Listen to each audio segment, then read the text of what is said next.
We were right next door to one of the great jazz clubs, certainly in America, and perhaps even broader than that, called Blues Alley. They actually refer to themselves as a jazz supper club, which I think is a nod to the history of jazz dinner clubs in New York City during the height of the jazz culture and popularity. Blues Alley has been there since 1965, and numerous live jazz albums have been recorded there, including Wynton Marsalis's album Live at Blues Alley. And I'll put a link to that whole album and title down in the description now that I think of it. So, being adjacent with Blues Alley, Houston shared a back alley with our respective trash dumpsters. And if you've ever been to DC in the summertime, it's mostly hot and humid all the time from Memorial Day through Labor Day. So Blues Alley would usually have their door to the shared back alley open with the bouncer standing there trying to allow some of the heat and humidity out and allow some fresh air in.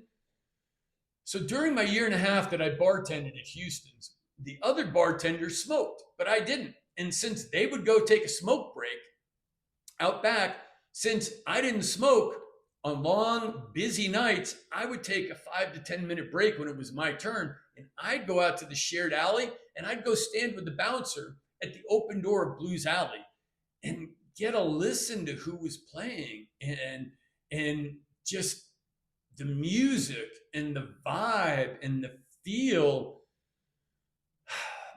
from those hot, late, busy nights when I would just be, stealing a peek and a listen of the music coming from Blues Alley.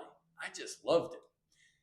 And of course, over that period of time, I saw several concerts there when I wasn't working.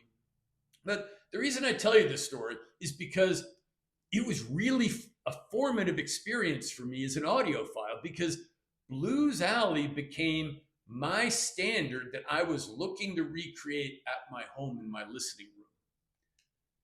I don't know if you have a standard that you're trying to recreate when you are listening to your favorite music at home in your listening room, but I do. Does that make sense?